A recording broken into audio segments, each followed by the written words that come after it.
কবিতার ছন্দে একটা কথা আছে, সুখ দুঃখ তরঙ্গের খেলা, আশা তার একমাত্র খেলা। তো আশা নিয়ে গিয়েও আমরা সেখানে নিরাশ হয়েছি, তারপরে আমরা থেমে নেই, আমরা আমাদের অগ্রযাত্রাকে সামনে এগিয়ে নিয়ে যাওয়ার জন্য চেষ্টা করেছি এবং আরো বিভিন্ন জায়গায় গিয়েছি, সফল হয়েছি।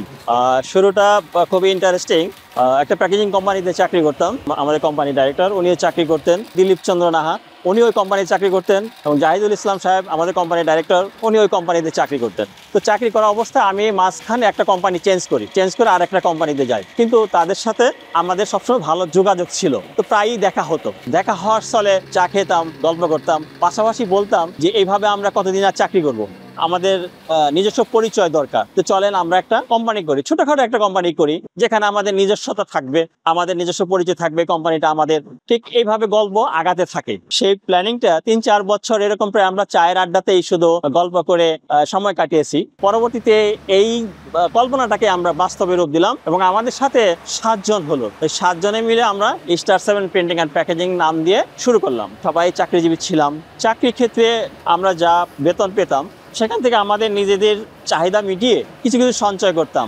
সেই সঞ্চয়টা জমিয়েই আমরা আমাদের সমস্ত সঞ্চয় মিলে আমরা এই প্রতিষ্ঠানটা গড়ে তুলি। হ্যাঁ, ভয় তো একটা কাজ করতো যে আমরা 7 জনে মিলে একটা প্রতিষ্ঠান গড়ে তুলতেছি, যদিও আমরা একে অপরকে চিনি, তারপরে 7 জনের ভিতরের খবরটা আমরা বলতে পারবো না। পরবর্তী যখন আমরা একসাথে শুরু করলাম, মিশলাম, গল্প করলাম, কথা বলা শুরু করলাম, একে অপরের সাথে বন্ধুত্বের মতো সম্পর্ক গড়ে উঠলো। এবং এখন আমরা আর এই ঝুঁকিতে নেই বা এরকম কোনো চিন্তা ভাবনা আমাদের মধ্যে নেই। আমরা একটা 7টা ভাইয়ের মতো একসাথে এগিয়ে যাচ্ছি, কোম্পানিটাকে সামনের দিকে নিয়ে যাওয়ার জন্য চেষ্টা করছি আর কি। চাকরি থাকা অবস্থায় আমাদের বিভিন্ন কোম্পানির সাথে যোগাযোগ ছিল। ওই যে কোম্পানিতে চাকরি করতাম ওই কোম্পানির সোর্সেই ছিল বলা যায়। তো আমরা যখন ওই কোম্পানি ছেড়ে নিজেরাই প্রতিষ্ঠান করলাম তখন ওদের সাথে আমরা যোগাযোগ শুরু করলাম। তো যোগাযোগ করাতে ওরা এগিয়ে আসলো, আমাদের উৎসাহ দেওয়ার জন্য ওরা এগিয়ে আসলো, ওরা রেসপন্স করলো, আমাদেরকে অর্ডার দেওয়া শুরু করলো। প্রথম অর্ডারটা লাভ যদিও খুব কম ছিল, হয়তো আমরা লাভের চিন্তা করিনি, অর্ডারটা একে বড় করে দেখেছি। তো তবু আমরা অর্ডার ডেলিভারি করার পরে সবাই মিলে আমরা আনন্দ করে মিষ্টি খেয়েছি। বড় বড় কোম্পানি কাজ করার জন্য আমরা একটা এই যে মেশিন নিয়েছি, auto printing, cutting, die cutting, একসাথে প্রিন্টিং, কাটিং, ডাই কাটিং কাজ হয়ে বের হয়, 3-4টা কাজ একসাথে বের হয়।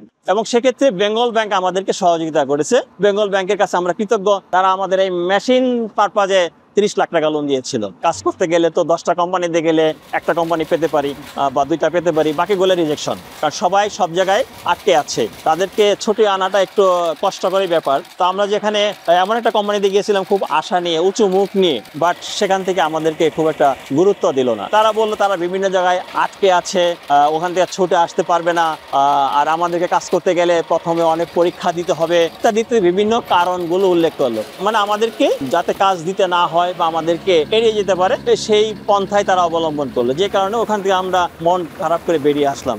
একটা বড় অর্ডার পেলে মনে আনন্দ লাগে, ফুর্তি লাগে, উৎসাহ বেড়ে যায়, এবং সেই আনন্দ উৎসাহর পাশে এসে দাঁড়ালো এসএমসি ওরসালাইন টেন্ডারে। আমরা যখন টিকে গেলাম, বড় একটা অর্ডার পেলাম, স্বভাবতই আমাদের মধ্যে ব্যাপক আনন্দ উৎফুল্ল কাজ করতেছিল, এবং অর্ডারটা পেয়ে আমরা সবাই মিলে মিষ্টিমুখ করেছিলাম। এবং আমাদের ব্যবসার ক্ষেত্রে, অগ্রযাত্রার ক্ষেত্রে এই অর্ডার গুরুত্বপূর্ণ ভূমিকা রেখেছিল। তবে গত করোনার সময়ে আমাদের একটা বড় ধাক্কা গেছে, সেটাও আমরা কাটিয়ে উঠেছি, কিন্তু এই 5ই আগস্টের পরেও আমরা একটা বড় ধাক্কা খেয়েছি। এইটা কভার করার জন্য আমাদের পাশে বেঙ্গল কমার্শিয়াল ব্যাংক প্রথমে 30 লাখ টাকা দিয়েছিল, সেটা আমরা পরিশোধ করেছি, এবং সেকেন্ড টাইম আবার ওরা আমাদেরকে 45 লাখ টাকা দিয়েছে। এবং বেঙ্গল কমার্শিয়াল ব্যাংকের মতো যদি আরো অন্যান্য ব্যাংক এইভাবে এগিয়ে আসে, তাহলে ক্ষুদ্র ব্যবসায়ী যারা আছে তাদের পথ চলতে সুবিধা হবে, ব্যবসা এগিয়ে নিতে সহযোগিতা করবে। তবে আমাদের ওইরকম কোনো চাহিদা নেই যে বিশাল একটা প্রতিষ্ঠান গড়ে তুলতে হবে।